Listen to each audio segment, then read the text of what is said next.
Hey guys, welcome back to It's the Little Things Season 2. What? That's so crazy. I'm so stoked. I'm so excited. There's so many good things that are coming this season. But today I'm super excited because I have Kate with me. She's one of my coworkers. We work at Sassy Pants in the Stockyards. And I'm super excited because she is so sweet and she has such a kind spirit. And so I'm really stoked to have her on today because she has a really amazing, awesome story. So Kate, why don't you tell us a little bit about yourself? Hello. So my name is Kate Weber. I am 28 years old. I grew up in Southeast Texas, a little small town called Kuntz. I moved up to, Central Texas about a year ago, and I've just been loving it ever since. I have two sisters and a brother and my awesome family, and yeah. Yeah.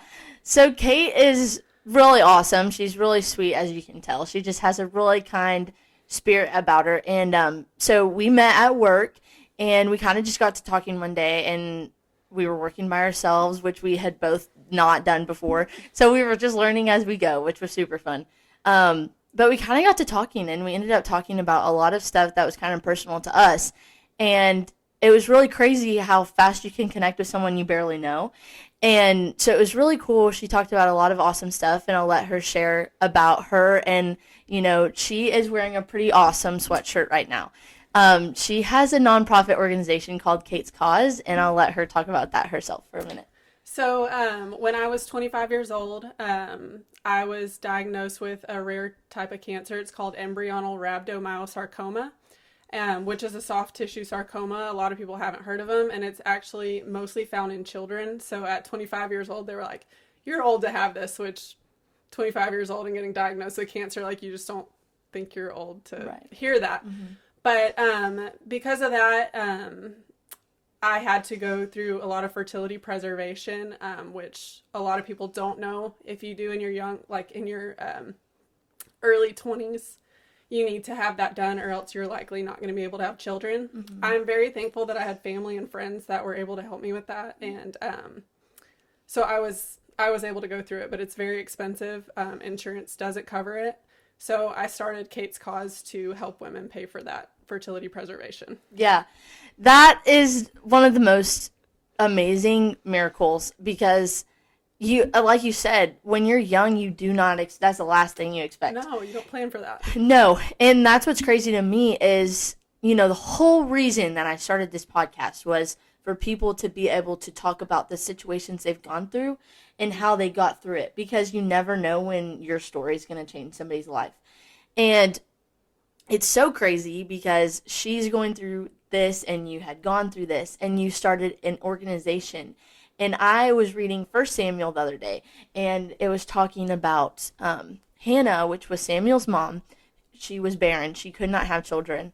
And she prayed and she prayed and she prayed. And one day she just said, God, I really want a child.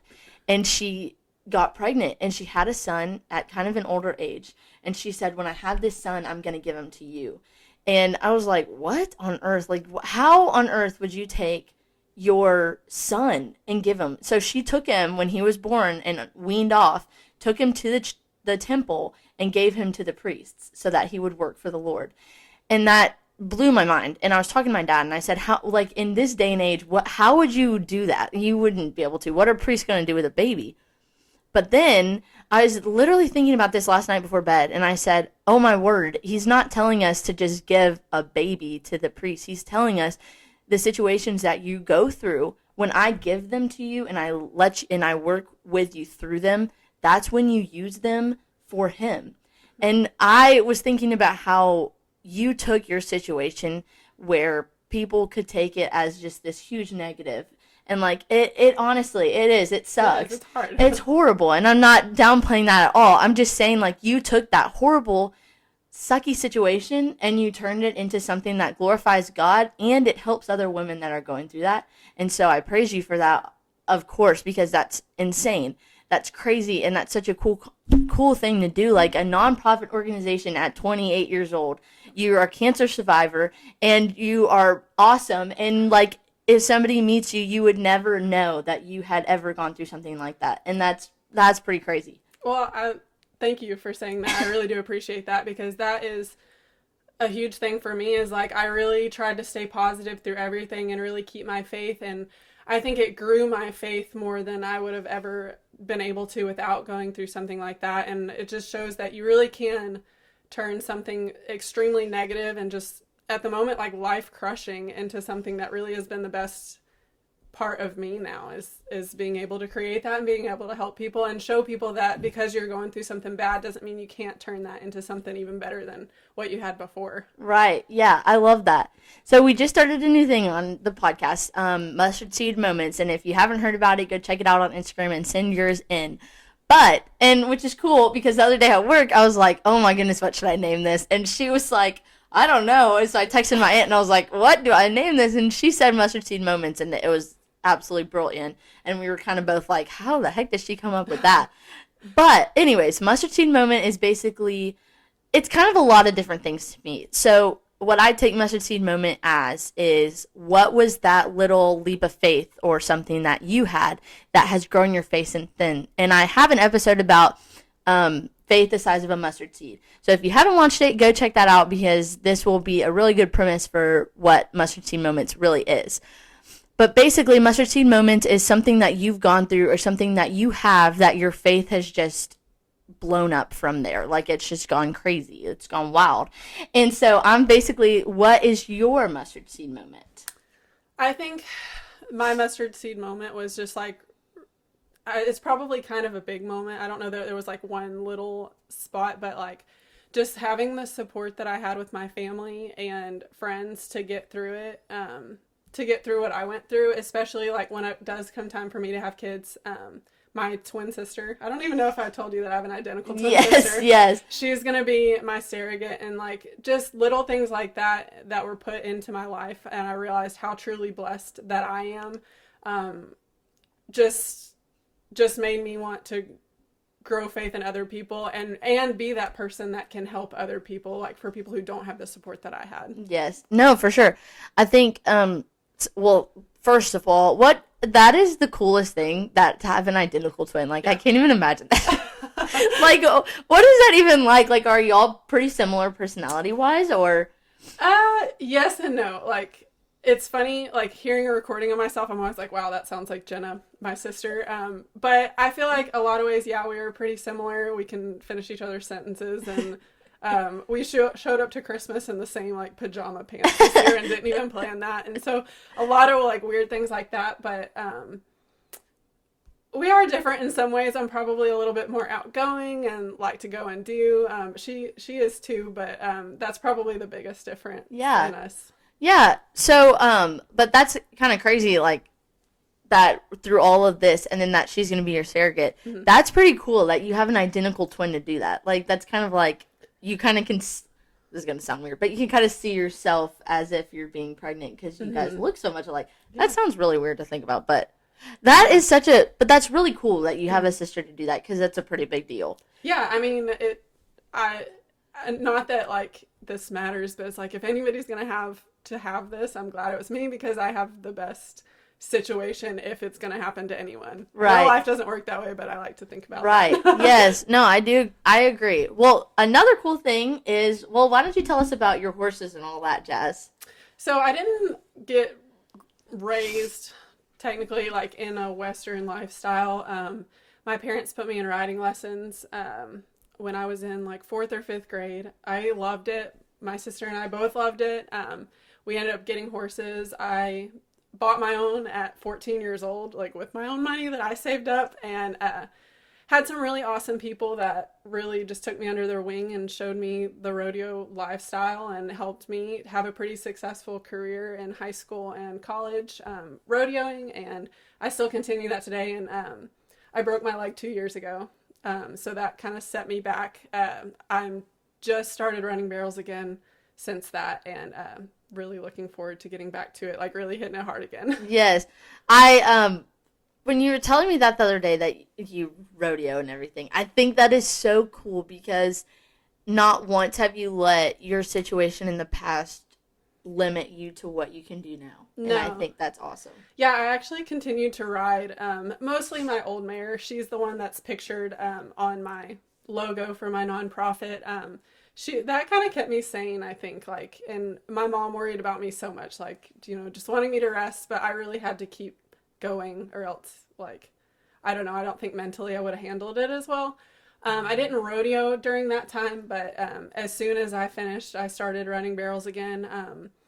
And unfortunately, like, I think it was like 6 months after I finished treatment is when I broke my leg at a barrel race. And so that was another thing that really hit me hard. I think mentally that was a little bit harder for me because I felt like I was just getting my life back. Yeah. And I had a severe break, spent 12 days in the hospital, came home on a walker.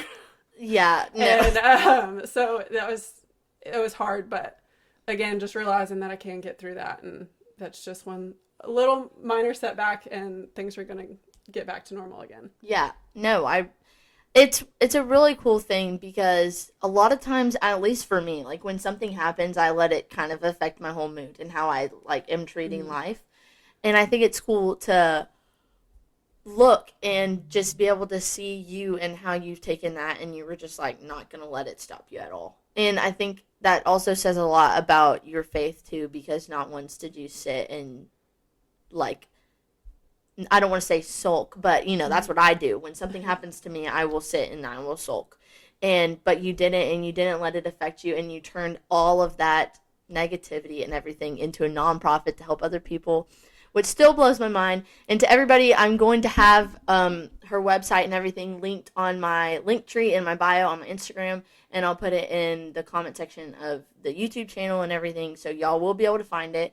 So please go donate. It'd be awesome, and just share her story and share her Instagram and everything. But to continue on, another question we usually ask is, like, who is somebody or what is something that has helped you on your walk with Christ?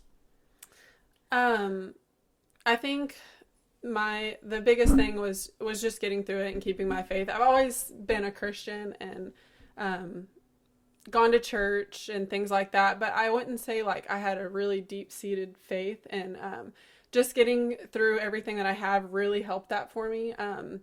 Moving up here, I just took a leap of faith and moved up here really. And since then have met some really awesome people. You talked about Sassy Pants, the owner, Natalie. She has been a huge like help in me growing my faith. Like her and her mom, and doing Wednesday night Bible study. I don't think that I've ever been closer to the Lord than I have been, because she really just holds me accountable and just really helps me dig in deeper than I ever have before. And I think that that's been a huge help for me. And like, she's been a massive blessing for me. Yeah, no, I agree. The times where I'm at my best in my faith is when I'm around a lot of people, like, and I'm a huge community. And I know I talked to you about Passion, but I went to the Passion conference and I loved it. And it was crazy because you're at just like, it feels like the peak of your faith. Like you feel like you can't get any better than that, honestly. And so it's so important for community. So that's why I love that you had a good support system and you have a good community to help you support, because it's not, I know everybody says like your faith is, that's your job, that's your duty, which it is, but having people to keep you accountable and give you that, kind of foundation really is helpful. Oh, absolutely. I don't think without that support that I could really, my faith wouldn't be this strong, and I hope that I can do that for other people as well. Yeah, for sure. Well, I'm just like in awe, because honestly, it's so crazy to work with you and like talk to you, and I'm just like, wow, like I want to do something like that one day. Like I want to do that. I want to make a difference. And I really love it. And she's so sweet that she even brought me a t-shirt and stickers and everything. Like, what? How did she even think of that? And so, but it blows my mind. So wait, when did you start working at Sassy Pants again? I know you told me this, but I forgot. I think it was July.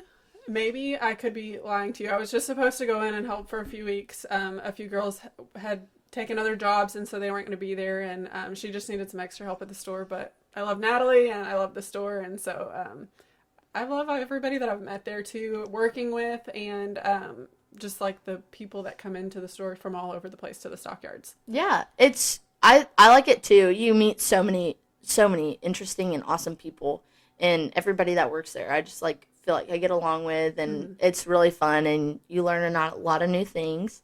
Yeah. So it's definitely a fun experience, and I recommend working somewhere like that in your lifetime because it's super cool. But well, so what else do you do for a living? Like, what other than Sassy Pants? I know you do work elsewhere. Yes, I do. So also I run a social media and marketing company with a couple friends of mine. It's called Calamity Media. We manage the social media for events and companies just as needed, and it's pretty interesting. We get to travel a lot for it, and again meet a lot of new people, and it's been an awesome experience. And I know working with your friends can seem, people will warn you and say it's a bad idea, but honestly, it's been the best thing, and I love it so much. Yeah, no, that's super cool. I am currently in kinesiology for my major, but I'm like all over the place. But like social media seems so fun and cool, and I ever since starting the podcast, I'm like that's kind of fun, and I think I kind of like that. But anyways, yeah. So tell us a little bit more about like your childhood and how that was. So like just how you grew up, and I know you kind of shared a little bit, but just go into a little bit like of detail, I guess. Okay, so like I said, I have an older brother, an older sister, and my twin sister. We actually moved to Illinois for a little while I was really small. We lived there, so we got to grow up in the snow for a few years. That was really fun.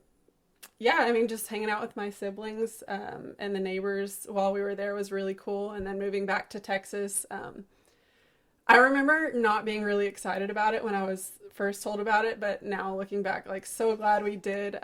I've couldn't imagine living anywhere else again, and growing up with animals was just awesome. I was really close with both my parents. My dad outside fixing pipes in the barn or whatever. I just remember, typical childhood of things like that, but kind of growing up as my dad's little tomboy also. That's kind of how I grew up too. I've always been more of the tomboy of the girls, obviously, because Amory and Caroline are pretty girly girl, but I've grown into the girly girl. I've grown into it a little bit. But I keep going back to the story of Samuel, because how it's so crazy, because I just want to talk about it because that's what I've been reading, and honestly, like when I'm reading something, I'm like, that's what's on my mind. Yes, I know. I'm like, it really is good, and it's kind of crazy because in the Old Testament, I always think that does not relate to us because it's so like rules, and like that was before Jesus was born and died on the cross. So everything was a little bit different back then. And so there were still sacrifices and all that stuff. And so I was reading it the other day, and I was like, for some reason after Passion, felt like I wanted to read First Samuel. And so I started reading it, and it started talking about the Israelites and how they were full of sin, and then Hannah praying and then giving Samuel to the church. And so it blew my mind because I'm like, we're constantly thinking the Old Testament is so old and so out there, but there's so many good stories in the Old Testament that we miss because we're so worried about, and I love the gospel, and I think we should still read that and teach people that. But I do think as Christians that are reading and studying the Bible, we need to study the Old Testament.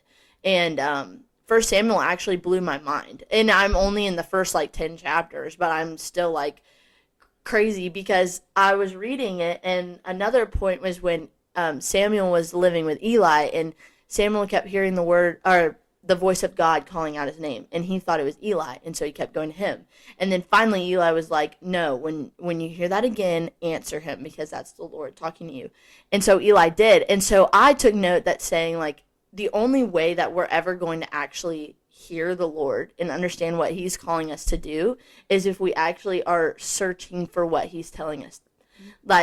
For me personally, I will constantly be like, why isn't he telling me something? What are you trying to tell me? Because I'm not actually opening my heart and my mind to what he's trying to tell me. And so I think what you've done is you've taken your situation and you heard your calling, you're doing it, you're fulfilling your purpose.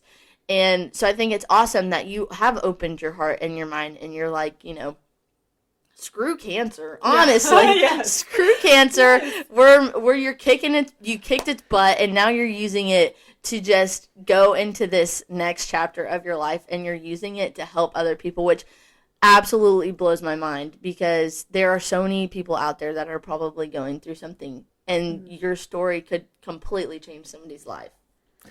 Yeah, and again, like I try to raise money and help these women pay for that, but like a lot of it is just spreading positivity for me too, and spreading awareness for it because a lot of people don't know. But to me, if I can touch people that aren't even affected in a similar way, like that's awesome too, and just show a little bit of God's light and how He got me through it, and I think that that's huge, the way to do that. Yeah. And again, I'm guilty of not sometimes knowing what the right thing is and what God's telling me through things, or asking why did I have to go through these things. But then I, like you said, once you really search, you realize that it all is for the greater glory. Yeah. We were talking about it the other day at work, and we were both talking about how, she asked me about my head, and so I was explaining that, and then I asked her about, her story. And so we were talking about that, and we both kind of came to the conclusion that, like, yeah, it is so hard to be positive in these situations. And, like, regardless of how we talk about this positivity, neither one of us is perfect, and we both are flawed when it comes to finding positivity. But the craziest thing is God is in every situation. Like, He's seriously in every situation. And when we're given these trials, it's sometimes it's for your benefit. Sometimes it is to teach you a lesson. But I always look at it as the story you're given and the trials you're given aren't just for you. They're to help other people. Because, it's so important. And I think it's so important to share your story regardless of if you think it's small or big. Because there are so many people out there that have stories to tell that they're not telling because they see them as insignificant.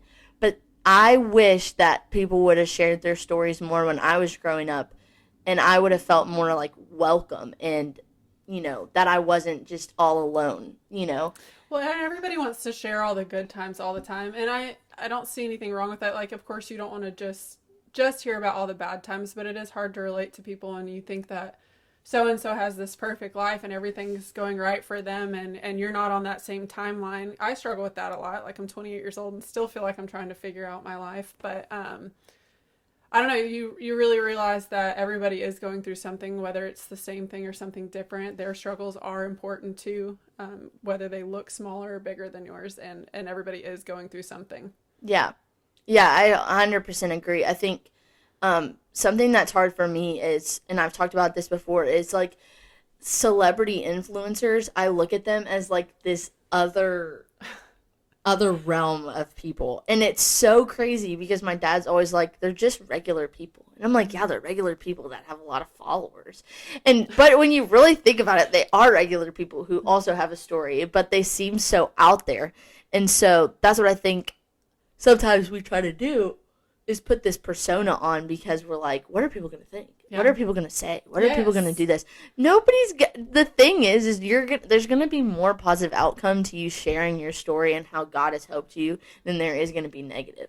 Because that negative is literally what God tells us is going to happen in the Bible. Like, we're going to be slammed, we're going to be crucified. All these things are going to happen to us. And that's just part of being a Christian, especially in today's world.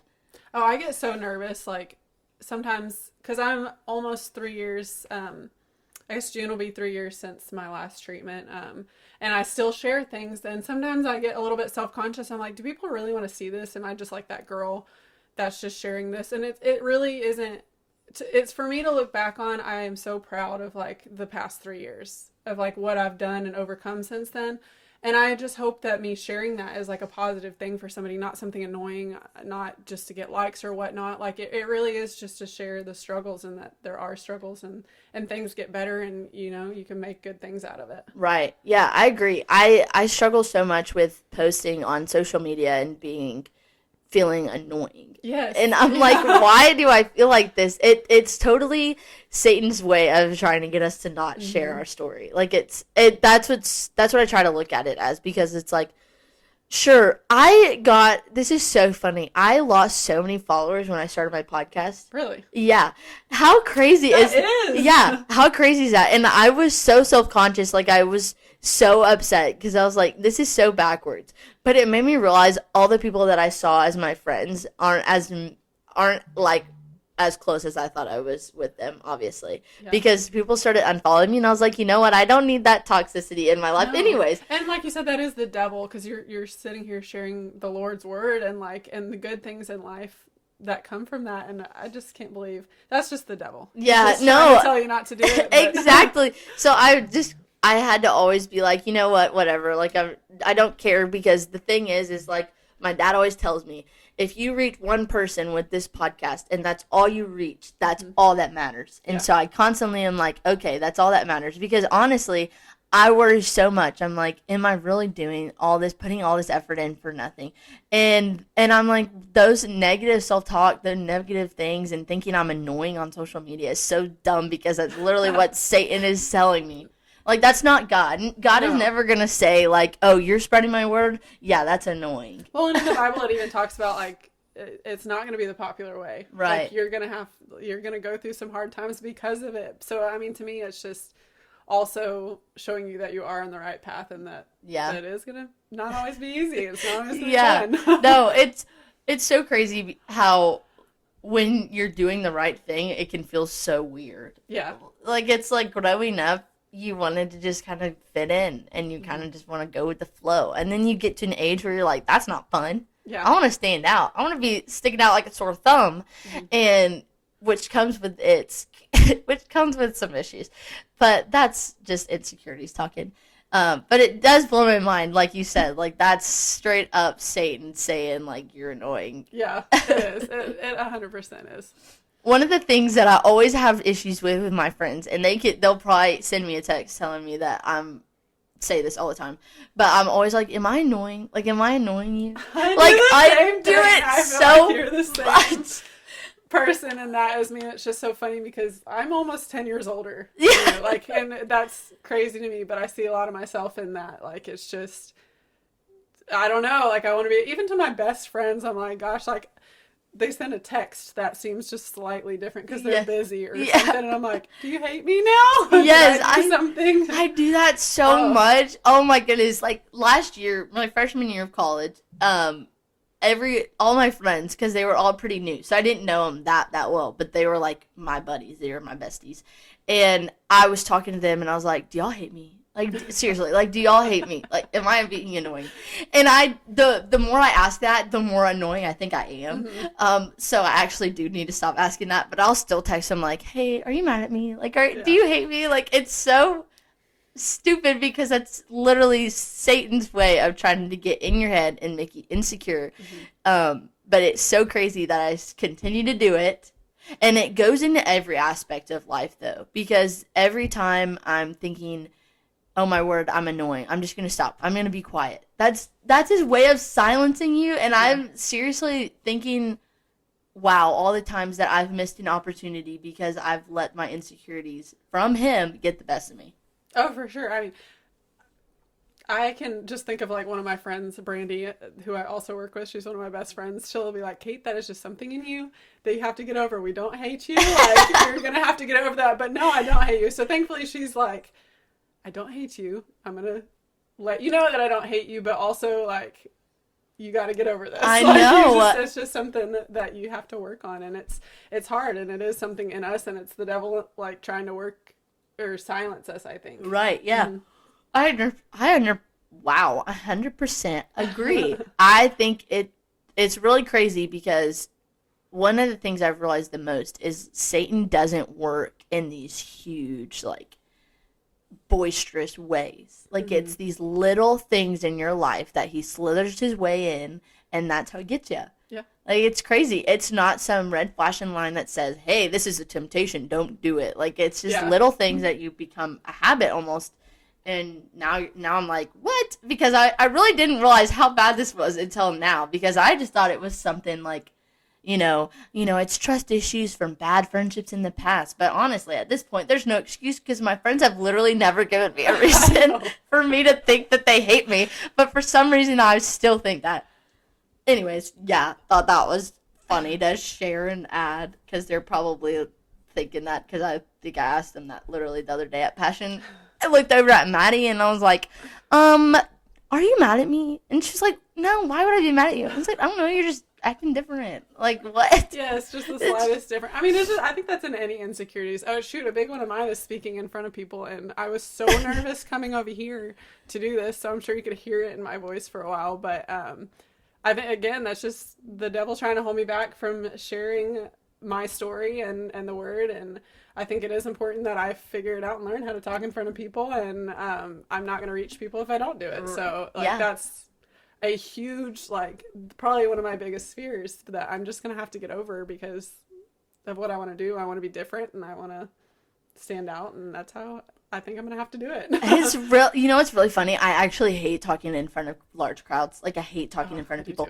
And it's so crazy because if you hear me talk on here, you wouldn't be able to tell. But if I'm doing a speech in front of a class, like, full on body sweating, tears in the eyes, red face, like, bad. It's bad. And you can hear it in my voice. So this is kind of helping me too, because one day, obviously, I feel like I'm going to be in a situation where I'm going to need to talk in front of a lot of people. I don't even know what I want to do with my life yet, so we'll find that out eventually. But I definitely think that this is a great way for me to kind of get out of my comfort zone. And I definitely, the other day, we had to do a live sale together. I was about to begin the live sale. I was almost in tears. I was so nervous to do this stupid sale on Facebook. And like, I made the biggest deal out of it. And it was not. It was fine. It was not even that bad. It was so funny because we were both running around the store panicking because we'd never done this before. We had no idea what we were doing. No idea. Natalie, I watched the live sales, but I never set up for one. And no, they just left us. They're just like, y'all got it. Natalie was sick. Kat was sick. Miss Sherry left, and it was just us two. And we literally were in a panic. And she ended up doing it, and I just sat behind the camera. But it was really funny because she was so nervous at first, and then she started getting into it. And she's like, okay. And so I definitely think that helped with this. Got you out of your comfort zone a little bit. But I thought that was really funny, and it was a really funny story because I wish y'all could have seen how it was so funny. It was hectic. I was hectic. No, we had like an hour to prepare for this, and we had to get all the sizes and all of the clothes out, and it was so crazy. It was crazy. That's all. Like, looking back, it was like not a big deal. It was not even that bad. Yeah, a total of 15 people were watching us. And we were absolutely in panic. Next time we'll know. We'll be prepared for next time. But I want you to share any information about your organization on here because we're about to close out and kind of in the video, but I want you to be able to share all your information so you can get it out there. Okay, so places you can go and just follow along. I have Instagram and Facebook. The Facebook is just Kate's Cause. Should be pretty easy to find on that. Instagram is Kate's_cause, and the website is katescause.org. Make sure you don't go to katescause.com. That's not the same thing. So you'll see my picture on it. It'll give you a place to donate. And find out any information. Feel free to reach out. I answer DMs on all of it, and we'll get back with you with anything you have. Yeah. Well, I thank you for being on here. Thank you for inviting me. Yes. I thought you'd be the perfect person to open up season 2 of It's the Little Things. I love that. It's super fun. But I'm excited for next week's guest too. We have her lined up, and she has a really awesome story as well. But I'm super excited, and thank you guys for listening. Thank you guys for watching and being patient in this past month. I haven't posted. And then also, just be the reason someone smiles today. Be the light for the Lord. And remember, every day matters. Okay, guys? Y'all have a good one and make this week count. Bye!